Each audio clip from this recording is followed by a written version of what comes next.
Percival Lowell fue un famoso astrónomo que pasó muchos años estudiando la superficie del planeta Marte. De hecho, llegó a creer que había descubierto a través de sus estudios canales de agua en Marte y trazó un mapa de estos canales con mucho cuidado. Cuando Lowell publicó sus hallazgos, era tan eminente en su campo que nadie cuestionó su teoría sobre los canales en Marte. Hoy, sin embargo, lo sabemos mejor. Sabemos que no hay canales en Marte. Entonces, la pregunta es por qué Percival Lowell estaba tan convencido de haber visto canales en este planeta.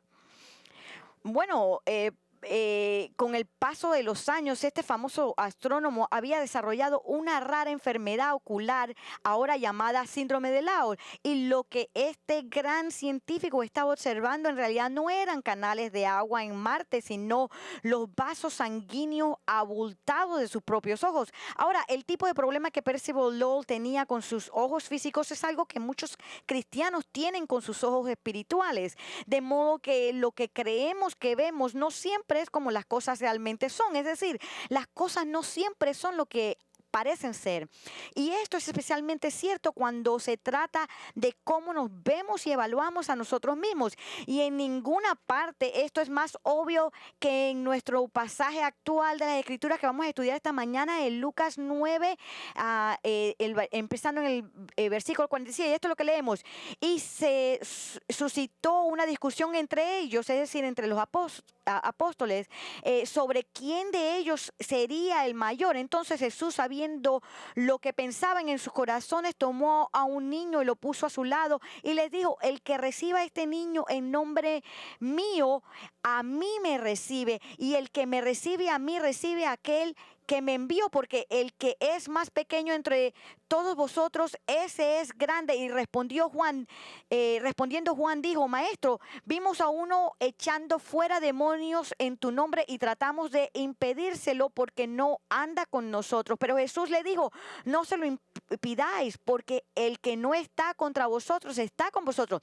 Como pueden ver, Lucas comienza este pasaje contándonos acerca de una discusión que tuvo lugar entre los apóstoles del Señor, sobre el cual de ellos era el mayor. Ahora, basándonos en lo que leemos en el relato de Mateo sobre este incidente, sabemos que este argumento, esta discusión tenía que ver específicamente con quién de ellos era el mayor en el reino de los cielos. Es decir, estaban debatiendo entre ellos cuál de ellos estaba más calificado para ocupar el rango más alto en el próximo reino mesiánico de Cristo. Ahora, como recordarán el mensaje de la semana pasada sobre el Señor expulsando un demonio de un niño que había sufrido mucho por este espíritu maligno, lo último que Jesús les había dicho a sus discípulos fue que iba a ser entregado en manos de los hombres. De hecho, les había dicho: dejen que estas palabras penetren en sus oídos, es decir,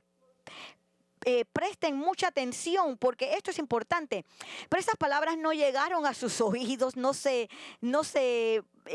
les penetraron, porque en lugar de pensar en el sufrimiento y la muerte de Cristo, estaban pensando solo en ellos mismos y en el lugar de prestigio y honor que querían en su reino. Ahora, aunque Lucas no nos dice cuándo o dónde tuvo lugar esta discusión, Marcos en su relato del Evangelio sí lo dice, y nos dice que fue mientras caminaban desde muy probablemente Cesarea de Filipo, donde tuvo lugar la transfiguración de Jesús, hasta el pueblo de Capernaum, lo que nos dice que había pasado algún tiempo entre la expulsión del demonio y su llegada al pueblo de Capernaum. Pero independientemente del tiempo transcurrido, sigue siendo bastante sorprendente que, a la luz de que Jesús les ha contado acerca de su horrible muerte, lo único en lo que ellos estaban pensando es en ellos mismos y en ¿quién de ellos ocuparía la posición más prestigiosa en el reino de Cristo? Entonces, ¿por qué estaban pensando en el reino cuando deberían haber estado pensando en Cristo y sus sufrimientos futuros? Bueno, probablemente hubo varios factores que contribuyeron a esto. Primero, debieron haber pensado que Jesús estaba a punto de instalar su reino. Ellos a lo mejor estaban pensando que el reino de Cristo era inminente, porque recientemente habían mencionado la gloria de su reino venidero cuando dijo en Lucas 9:26, porque el que se avergüence de mí y de mis palabras, de este se avergonzará el Hijo del Hombre cuando venga en su gloria y la del Padre y la de los santos ángeles. Y luego, en segundo lugar, inmediatamente después de estas palabras acerca de venir en su gloria, Él permitió que 3 de sus discípulos realmente experimentaran un anticipo del poder y la gloria de su reino a ser transfigurado ante ellos, habiendo dicho: pero en verdad os digo que hay algunos de los que están aquí que no probarán la muerte hasta que vean el reino de Dios. Eso es lo que él quiso decir, que ellos no iban a morir hasta que ellos vieran o tuvieran un anticipo del poder y la gloria de su reino. Y entonces parecía que debido a que Jesús había hablado recientemente de su reino y luego les había dado a 3 de sus discípulos un vislumbre de la gloria de su reino, los apóstoles naturalmente tenían estos pensamientos sobre el reino corriendo por sus mentes, pero nada de esto nos dice por qué estos hombres ahora estaban discutiendo sobre cuál de ellos sería el más grande en el reino. Y al discutir, lo que Lucas nos está diciendo es que los 12 apóstoles estaban debatiendo entre ellos sobre cuál de ellos tendría el rango más alto en el reino del Mesías,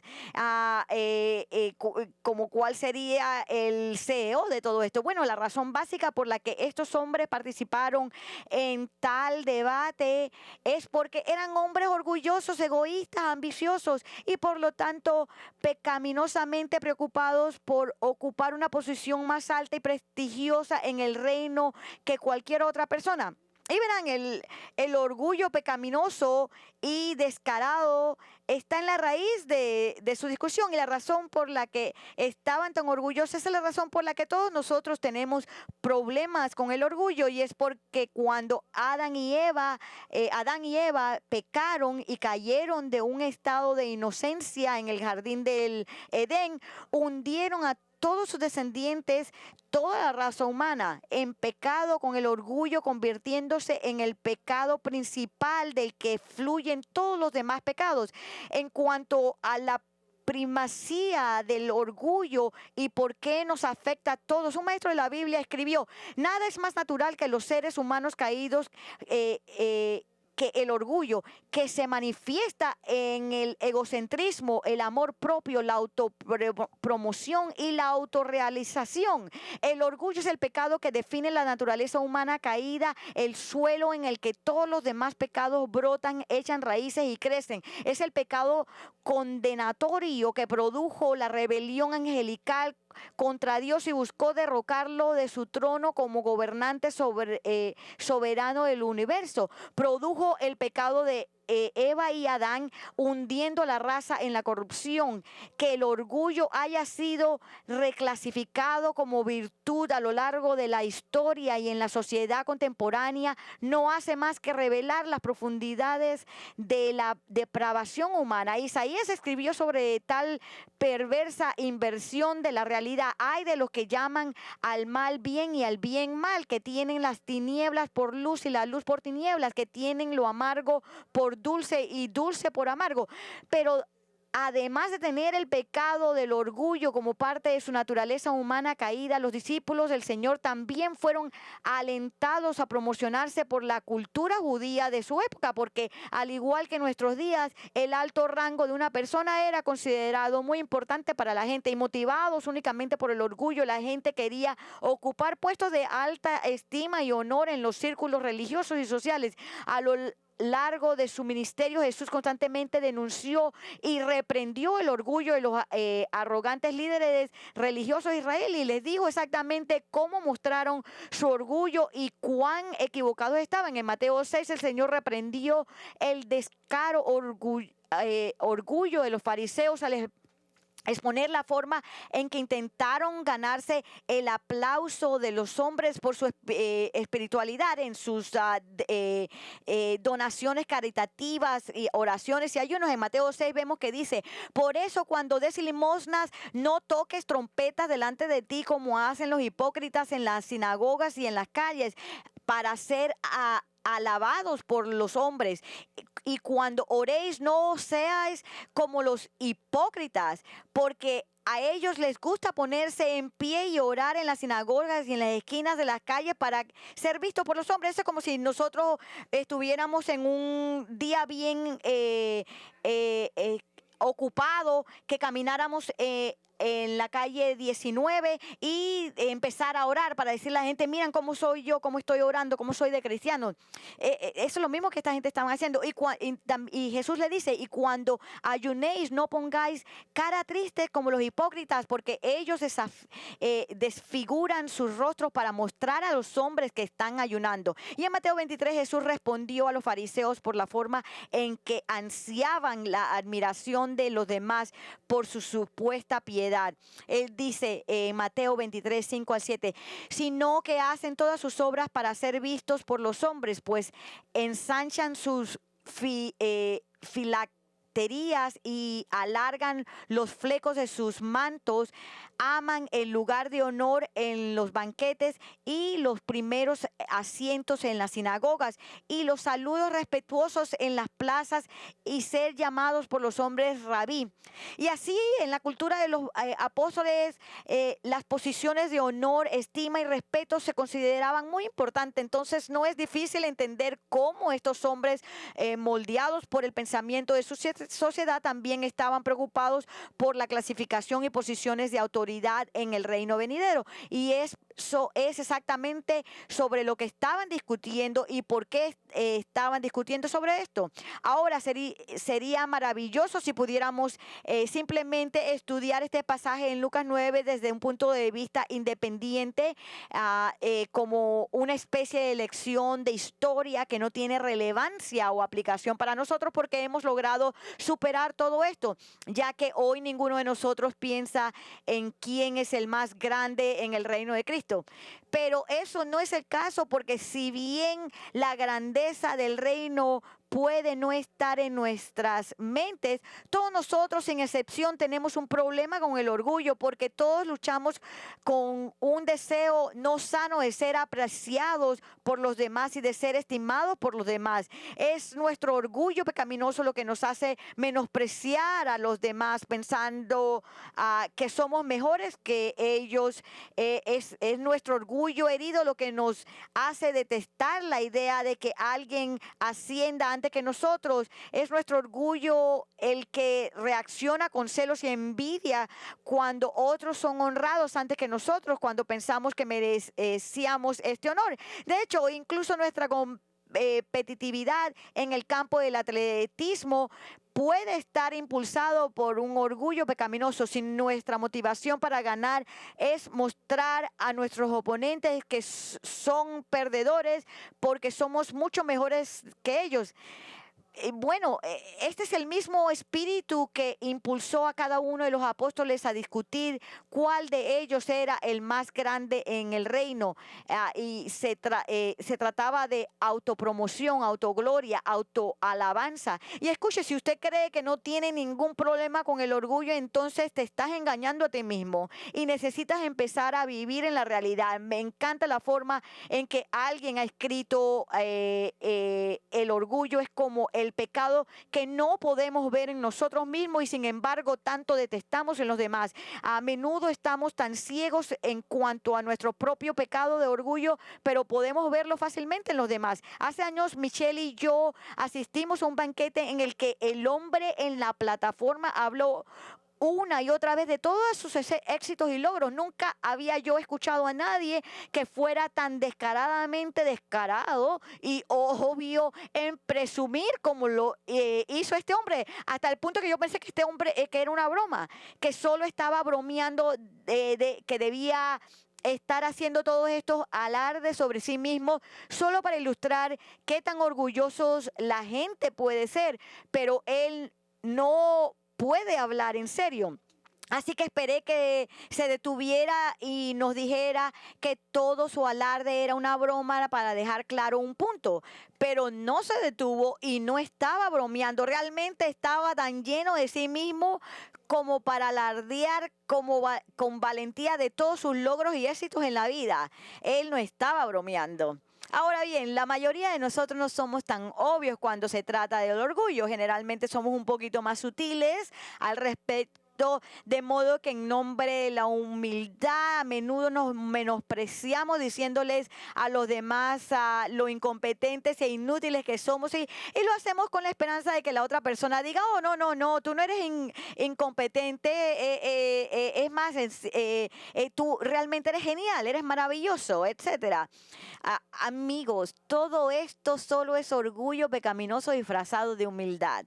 Y no son solo los cristianos de base los que tienen un problema de orgullo, sino que los líderes cristianos también luchan con él. No están exentos del pecado orgullo. De hecho, los celos profesionales son un riesgo laboral entre los pastores y líderes cristianos. En su comentario sobre Lucas, Ken Hughes cita a un ministro que describió su propia experiencia con orgullo ministerial entre sus colegas pastorales. Él escribe, todavía recuerdo haber ido a una convenciones estatales y nacionales en nuestra denominación y regresar a casa sintiéndome agotado e impuro, porque la mayoría de las conversaciones en las habitaciones y pasillos del hotel se caracterizaban por la envidia de aquellos quienes les iba bien, o por el deleite apenas disimulado por aquellos a los que les iba mal, ya que no significaba eso que alguien estaba a punto de caer y crear así una oportunidad más arriba en la cadena.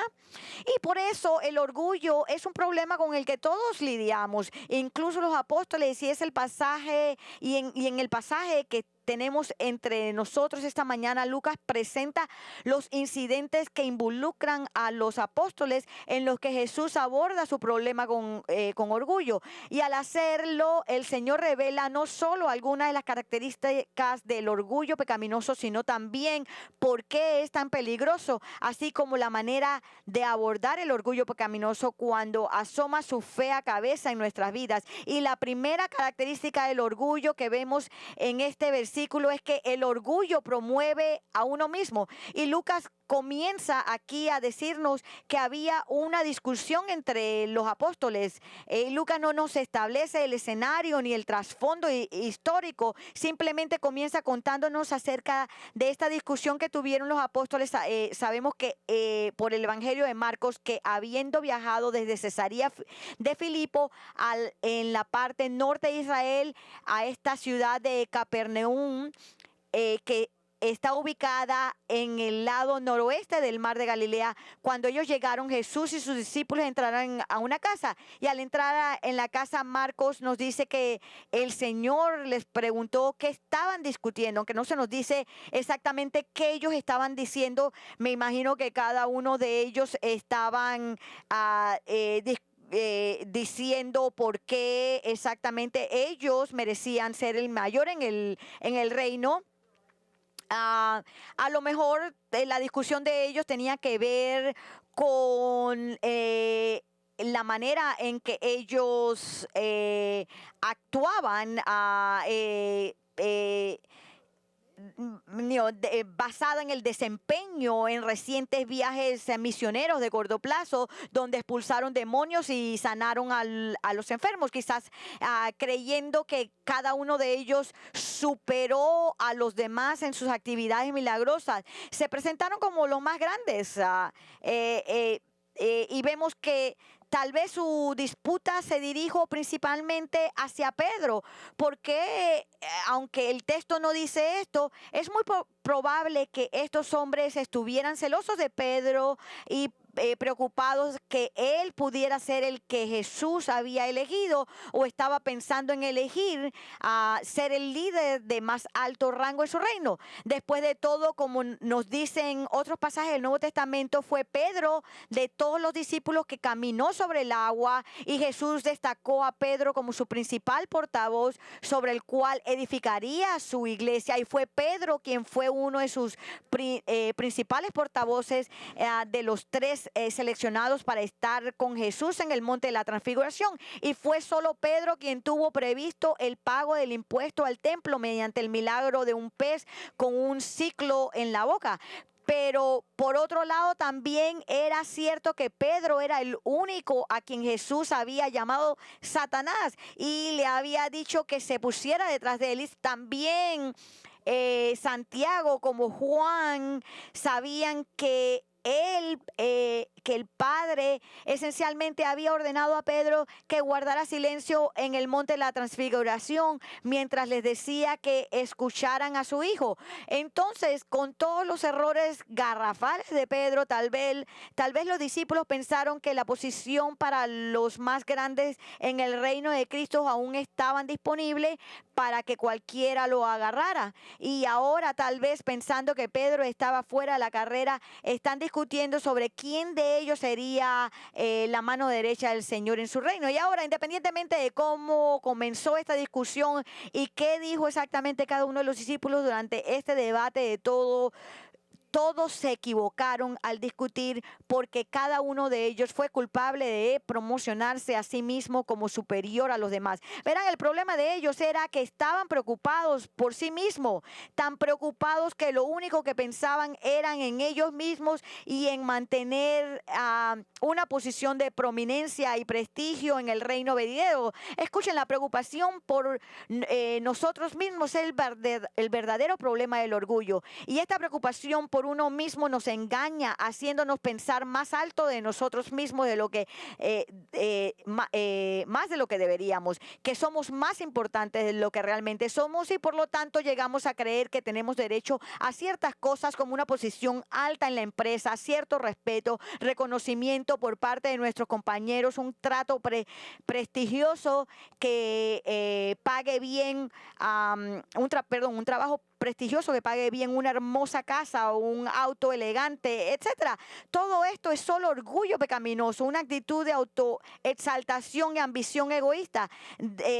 Te das cuenta de que el primer pecado en todo el universo fue el pecado del orgullo, y fue cometido por Lucifer, el más alto de todos los ángeles creados por Dios, que eventualmente se convirtió en Satanás, el diablo, porque no estaba satisfecho con ese alto pecado, posición. Él quería un rango más alto. En su arrogancia, Lucifer quería y sentía que merecía tener el mismo rango que Dios, es decir, quería ser como el ser supremo del universo. Así es como la Biblia presenta el pecado del orgullo de Lucifer. Vemos en Isaías 14, empezando en el versículo 12, dice: ¿cómo has caído del cielo, oh lucero de la mañana, hijo de la aurora? Has sido derribado por tierra, tú que debilitabas a las naciones, pero tú dijiste en tu corazón: subiré al cielo, por encima de las estrellas de Dios levantaré mi trono y me sentaré en el monte de la asamblea, en el extremo norte. Subiré sobre las alturas de las nubes, me haré semejante al Altísimo. Escúcheme, casi todos los pecados en nuestras vidas se remontan al orgullo. Piensen en todas las ocasiones en las que te has enojado. Es porque sientes que merecías que te trataran mejor de lo que te trataron. Piensa que las veces que has estado celoso de otras personas es porque sentiste que merecías lo que esa otra persona tenía. Piensen en las veces en que se han molestado que otras sean honrados y apreciados. Es porque pensaste que tú deberías haber sido honrado y apreciado, porque te considerabas más digno de esto que ellos. Entonces, sabemos que tenemos un problema con el orgullo. La pregunta entonces es: ¿cómo abordamos esto? ¿Cómo matar así este malvado orgullo? ¿Qué nos dice la Biblia? Es la respuesta a nuestra lucha en el orgullo. La respuesta la da Jesús, mientras que Lucas continúa con su relato. Dice, entonces Jesús, sabiendo lo que estaban, lo que pensaban en sus corazones, tomó a un niño y lo puso a su lado. Al ser omnisciente de todo, que Dios sabe y Jesús sabía todas las cosas. Jesús sabía exactamente lo que cada hombre estaba pensando. Cada uno de ellos se consideraba mejor y superior a los demás y por lo tanto eran lo más calificados, lo mejor o mejor calificados para ocupar la posición más alta en el reino. Y debido a que el Señor sabía que en sus mentes el rango, el prestigio y la reputación era lo que pensaban que era la marca de la grandeza, les enseñó que estaban completamente equivocados de esto. Les enseñó que la verdadera grandeza no se trataba en absoluto de rango, prestigio y reputación. Y esto lo hizo tomando un niño que estaba en esta casa de Capernaum. Tal vez si era la casa de Pedro, como muchos creen, pudo haber sido uno de sus hijos, y tomando a este pequeño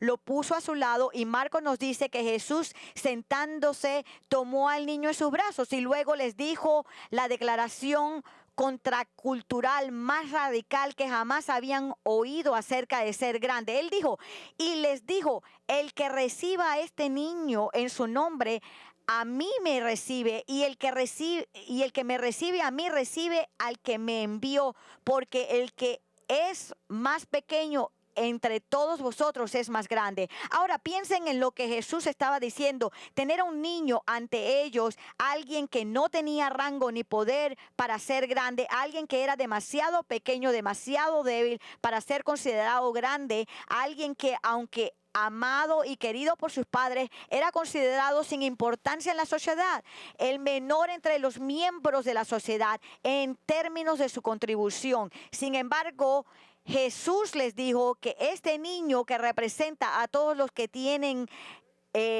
rango, que no tienen rango ni reputación, el más pequeño entre ellos es verdaderamente el más grande. Es decir, Jesús los estaba reprendiendo por su actitud de orgullo, enseñándoles que la verdadera grandeza no se encuentra en los logros de uno, la posición de uno en la sociedad, la influencia o las habilidades de uno. La verdadera grandeza, dijo, está encarnada en un niño, que es considerado el menor de todos los miembros de la sociedad, porque un niño no tiene grandes logros, no ocupan cargos prestigiosos, no tiene el poder de influir en el mundo y sus capacidades son muy limitadas. Ahora, para apreciar los comentarios de nuestro Señor sobre la grandeza de un niño, es útil comprender que en la cultura judía de esa época los niños eran considerados completamente impotentes y sin importancia. El Talmud, que es una recopilación de las enseñanzas de los antiguos rabinos judíos, enseñaba que para un hombre pasar tiempo con un niño era una pérdida de tiempo. No importaba nada. Es más, aquí tenemos lo que escribió un rabino. Dice, el sueño matutino, el vino del mediodía, la charla con los niños y quedarse en un lugar donde se reúnen los hombres del pueblo común destruyen a un hombre. No es de extrañar que leemos que más adelante en el ministerio del Señor, cuando algunas de las madres intentaron traer a sus hijos a Jesús para bendecirlos, los apóstoles intentaron despedirlos porque pensaron que Jesús era demasiado importante para que algunos niños pequeños los molestaran. Los apóstoles, de acuerdo con el pensamiento de su época, no consideraban que los niños fueran importantes. Ellos pensaron que Jesús fue en contra de la cultura de su época. Él y en contra de todas las culturas que ven a los niños pequeños como insignificantes. Él dijo que permitieran que los niños vinieran a él porque así es el reino de los cielos. él dice que la verdadera grandeza está en estos niños, es acerca de humildad, no siendo pretenciosos, siendo modestos, impotentes y humildes. Escuchen, esto es justo lo opuesto a como los apóstoles veían la grandeza. Ellos veían la grandeza como poder, autoridad, influencia, logros. Y así es exactamente como la gente ve la grandeza hoy día. Por eso es que en otra ocasión Jesús había dicho en Mateo 20, dice, pero Jesús llamándolos junto así dijo, ¿sabéis que los gobernantes de los gentiles enseñoran de ellos y que los grandes ejercen autoridad sobre ellos? No ha de ser así entre vosotros, sino que el que quiere entre vosotros llegar a ser grande será vuestro servidor, y el que quiere entre vosotros ser el primero será vuestro siervo. Así como el Hijo del Hombre no vino para ser servido, sino para servir y para dar su vida en rescate por muchos. Ahora, esta es la declaración que Jesús dijo, que la visión que el mundo tiene de la grandeza está al revés. El mundo considera grandes a aquellos individuos que están a cargo de los demás, que ostentan rango sobre los demás, que ejercen autoridad sobre los demás, pero no es así como Dios ve la grandeza, y no es así como sus seguidores deben ver la grandeza. La verdadera grandeza no se trata de quién tiene el rango más alto y quién tiene más personas bajo ellos, bajo la autoridad, sirviéndoles. Jesús, diciendo esto, dijo, él estaba en contra de la cultura, él estaba yendo a lo contrario de lo que la cultura enseñaba en ese tiempo. Como lo dijo un maestro de la Biblia, Jesús reorganizó el supuesto orden jerárquico, alterando las convenciones normales de jerarquía en el liderazgo. Escuchen, lo que son grandes a los ojos de Dios son las personas que son humildes y que sirven a los demás. Ellos son los que como dice Efesios, estiman a los demás más importante que otros. Así que enfóquense en esto, no traten de estar ascendiendo la escalera del éxito para estar a cargo de algo como lo estaban haciendo los apóstoles. Pero hay algo que Jesús dijo sobre el orgullo, y por eso me gustaría que vieran una vez más lo que Lucas registra que el Señor dijo en el versículo 48. Él dijo, el que reciba a este niño en mi nombre, a mí me recibe, y el que me recibe a mí recibe a aquel que me envió, porque el que es más pequeño entre todos vosotros, ese es grande. Al desafiar la forma en que los apóstoles veían la grandeza, Jesús les dijo que necesitaban recibir a otros creyentes representados por este niño, que eran humildes como este niño, y que al hacerlo, escuchen esto, también le estaban dando la bienvenida a él, a su comunión.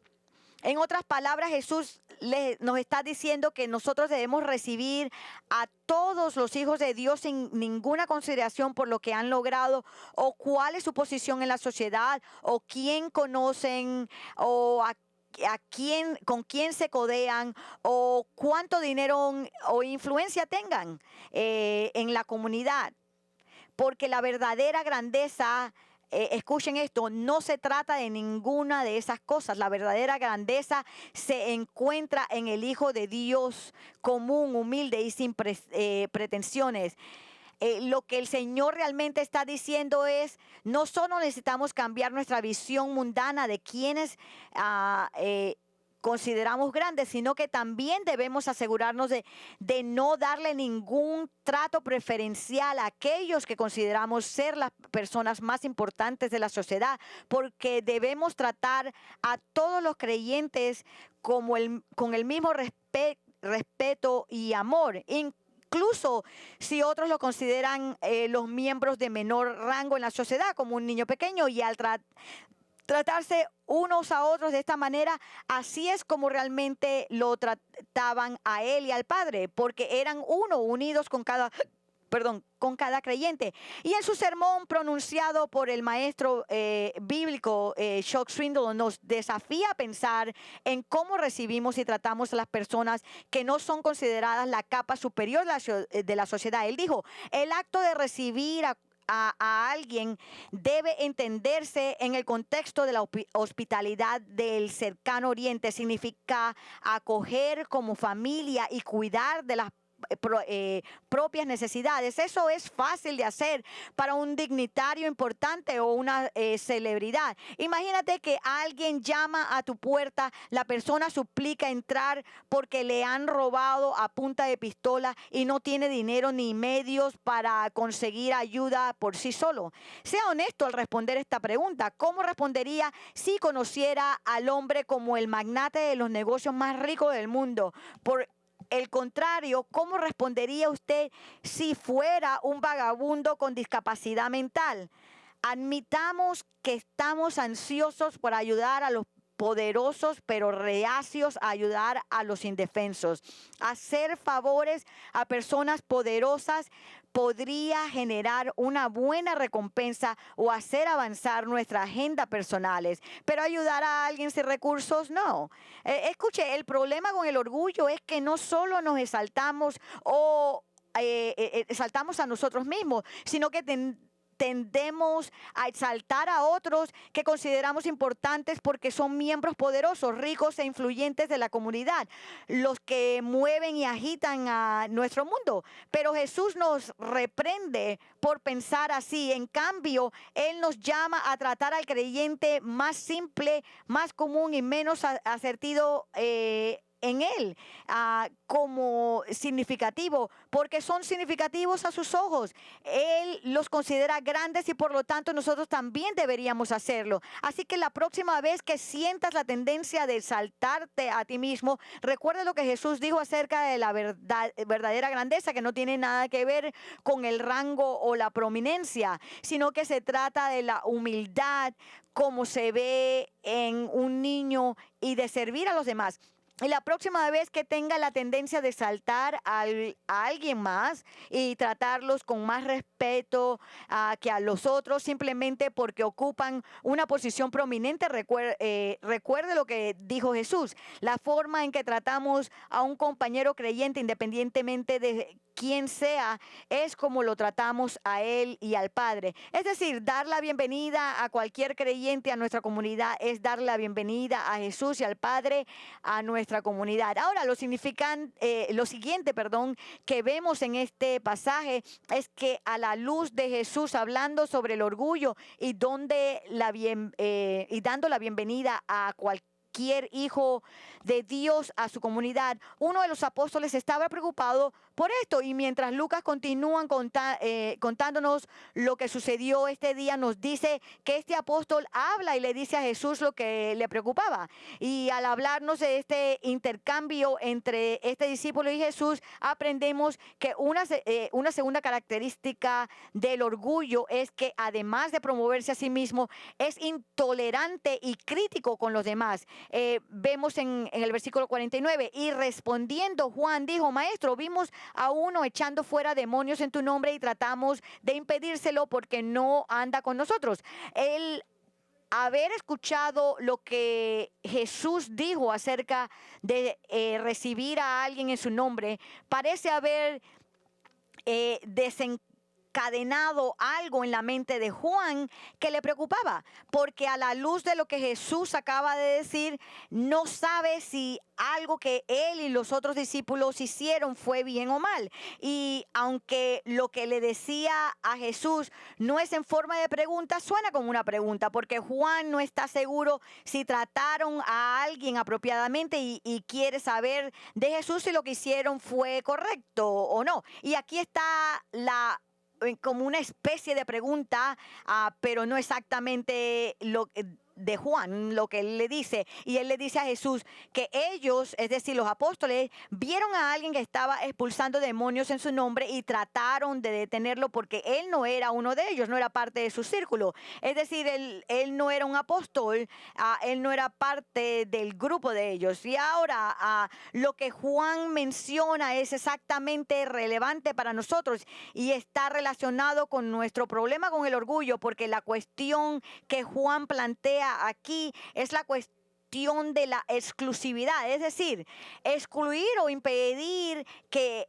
alguien entre entre en su comunidad porque no hace las cosas exactamente como usted las hace. Entonces, ¿cómo se aplica esto a nosotros? Bueno, sería como aquellos de nosotros que somos calvinistas, no abrazar el compañerismo de otros cristianos que no son calvinistas, aunque sean queridos hombres y mujeres de Dios. Y sería como si algunos de nosotros que amamos a John MacArthur y el ministerio de Ligonier, no estuviéramos interesados en escuchar a nadie fuera de estos campos teológicos, porque no están en el círculo de nuestra confraternidad. Escuchen, esto no es solo está mal, sino que es otro aspecto del pecado del orgullo, porque considera que solo nuestro grupo, nuestra iglesia, nuestro círculo teológico está en lo correcto y todos los que están fuera de este círculo están equivocados. Aunque sean creyentes evangélicos, ellos miran a estas personas como si fueran menores de ellos y los desprecian. Esta es simplemente otra forma de autoexaltación porque considera a los demás como inferiores a nosotros, como no hacer las cosas como las hacemos nosotros, como si tuviéramos el monopolio de ser bíblicos, y genera intolerancia y una actitud crítica porque pensamos que somos mejores que ellos. Nosotros sabemos más que ellos, estudiamos más que ellos, somos más bíblicos que ellos. Nosotros vamos versículo por versículo en la Biblia y nosotros no dejamos nada desapercibido.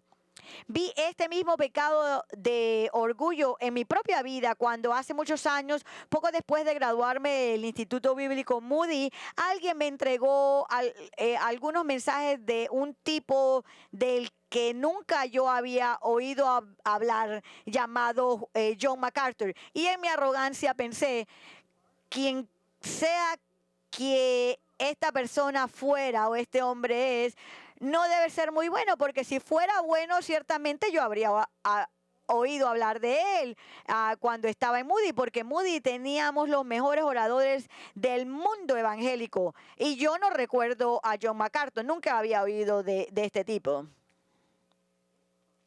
¡Qué orgullo! ¡Qué arrogancia! Pero eso es exactamente lo que yo pensé en ese entonces. Así que tenga cuidado, no menosprecie a otros que están fuera de nuestros círculos de 5 puntos de calvinismo, a reformados, a MacArthur y Ligonier. Esto no es más que orgullo denominacional, incluso si no somos parte de una denominación en particular. Y así, habiendo planteado este tema a Jesús en el versículo 50, vemos el Señor respondiendo a Juan que ellos estaban equivocados. Él le dijo, pero Jesús le dijo, no se lo impidáis, porque el que no está contra vosotros está con vosotros. Jesús le dice a Juan y a los apóstoles que están equivocados al impedir que este hombre expulsara demonios, porque si este hombre no estaba en contra de ellos, es decir, no se oponía a ellos y a su mensaje, entonces él está a favor de ellos. Es decir, si él defiende la verdad acerca de Cristo, entonces no importa si su estilo de ministerio es diferente al tuyo, sigue siendo uno de nosotros, un creyente, así que no lo excluya de su comunidad. Escuche, podemos y debemos tener comunión con otros creyentes que ven las cosas un poco diferente a nosotros. He tratado de hacer esto haciéndome amigos de pastores que no son calvinistas y que tienen una visión diferente sobre la profecía. De hecho, uno de mis amigos pastores arminianos me llama su amigo calvinista de 6 puntos. No hay 6 puntos de calvinismo. Él simplemente está haciendo un punto de esto, de que somos diferentes, pero nuestra comunión no se basa en si estamos de acuerdo o no en la doctrina de elección, sino o ningún punto del calvinismo, sino en nuestra fe mutua en Jesucristo. Escuchen, el orgullo es un pecado malvado, así que proteja su corazón contra él. Cuando usted comience a promocionarse a sí mismo, reconozca esto y arrepiéntase de ello y humíllese pensando claramente de sí mismo. Somos simplemente pecadores salvados por gracia, eso solamente. Usted es un pecador que merece el infierno, pero ha sido salvado por la gracia de Dios. Y luego vaya a servir a alguien más, porque ser un sirviente es la marca de la verdadera grandeza. Y cada vez que empieces a menospreciar a otros cristianos u otras iglesias porque no son como usted, o nuestra iglesia, ellos no son como nosotros, entonces arrepiéntase de esta actitud y reconozca que eso es un pecado. Abrácelos a ellos en su comunidad, porque al igual que usted son el pueblo de Dios salvo, como usted ha sido salvo por la gracia mediante la fe en Jesucristo. Ahora bien, si usted nunca ha confiado en Jesucristo como su Señor y Salvador, entonces usted no es un parte del pueblo de Dios, usted no es hijo de Dios. Solo cuando te arrepientes y pones tu fe en Cristo y su muerte sustitutiva en la cruz, usted pone su fe en Cristo, en su muerte en la cruz solo por su salvación. Ahí es cuando usted se convierte en un hijo de Dios, alguien cuyos pecados son perdonados y quien está en buena posición ante Dios. No deje que su orgullo le impida venir a salvación. Muchos no pueden entender que no son buenos, que son pecadores. Ellos no, ni siquiera quieren pensar de ellos mismos en esa forma. Ellos creen que son mejor, que las otras personas están, que ellos son mejores que otros. Son los otros los que son pecadores, no ellos. Eso es orgullo, eso simplemente está revelando su depravidad. La Biblia dice la verdad sobre usted, que es un pecador perdido, que necesita la misericordia de Dios para salvarse. Usted merece el infierno, todos nosotros merecemos el infierno. Nosotros necesitamos la misericordia de Dios para salvarnos. Usted necesita la misericordia de Dios para salvarlo. Así que ponga su fe en Cristo, reconozca su pecado. Queridos amigos, no piense que usted es mejor que cualquier otra persona. Usted no lo es. Humíllese a sí mismo. Venga a Cristo. Si usted quiere hablar con alguno de nuestros pastores sobre esto, venga a verme cuando cerramos el servicio. Cerremos en oración. Padre, te damos gracias por lo que hemos podido aprender esta mañana. Esto es tan crítico para nuestro entendimiento y tan aplicable, Señor, a cada uno de nosotros. Oro, Señor, que estas verdades a través del Espíritu de Dios nos enseñe cómo aplicarlos en nuestra vida. Oro que reconozcamos nuestro orgullo en nosotros mismos, nuestro orgullo en cómo tratamos a otras personas, que queremos ser grandes en nuestra mente, Señor. Eso no importa. Lo importante es ser grandioso por la manera que tú nos ves, Señor. Y aquellos que están aquí o que nos están viendo en línea, oro que dejen de pensar de que ellos son justos o mejores que otros, el que se humillen a sí mismos y que vengan a Cristo en salvación. Atráelos a ti mismo, Señor. Oramos esto en el nombre del Señor Jesucristo. Amén.